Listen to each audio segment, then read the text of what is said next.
La foire, c'est aussi parfois l'occasion de tirer le signal d'alarme. Ici avec Frédérique Schultes, qui est présidente du CIDF Marne. Frédérique, l'alarme en question, c'est quoi ?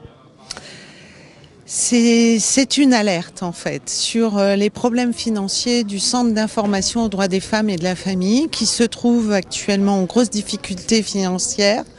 Nous avons essayé d'alerter tous nos partenaires financiers que sont l'État, le département, la justice, la politique de la ville et toutes les collectivités sur une difficulté que nous avons au niveau financier, à la fois de non prise en compte de notre budget de fonctionnement. Actuellement, le CIDF n'est financé que sur les actions pour lesquelles nous avons signé des conventions avec les partenaires. Il n'y a aucune prise en compte du budget de fonctionnement réel de la structure.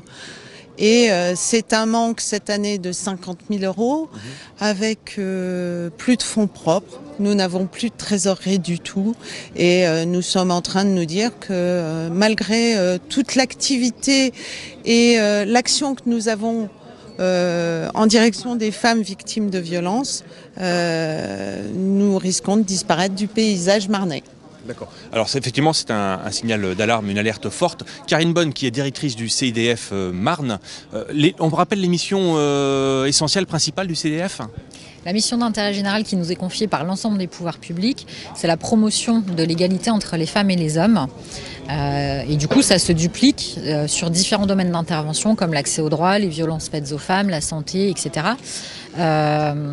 On a une grosse activité, donc ça se décline en permanence juridique individuelle par exemple, en intervention collective, de sensibilisation, de formation, etc.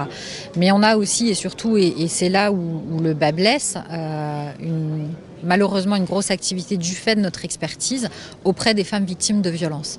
Si demain le CIDFF, et on en est là aujourd'hui à se poser cette question, si demain le CIDFF ferme, que vont devenir toutes ces femmes, et particulièrement les femmes victimes de violences qui peuvent aujourd'hui bénéficier de différents services, que ce soit de l'accompagnement juridique, administratif, en police, en gendarmerie, que ce soit par les téléphones grave danger, les téléphones d'urgence, que ce soit par l'accueil de jour départemental ou par les services de la psychologue par exemple.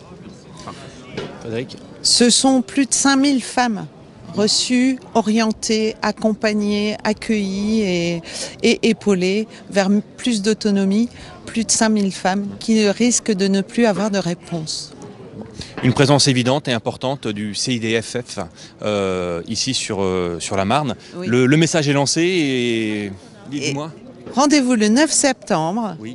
pour une journée où nous serons présentes sur le parvis par une permanence et l'après-midi par une rencontre spectacle-débat autour de l'engagement féminin. Ici, sur le parvis de la foire. Voilà. C'est ça ? Très bien. Ça. Le message est lancé, on vous attend tous très nombreux. Merci à vous deux. Merci.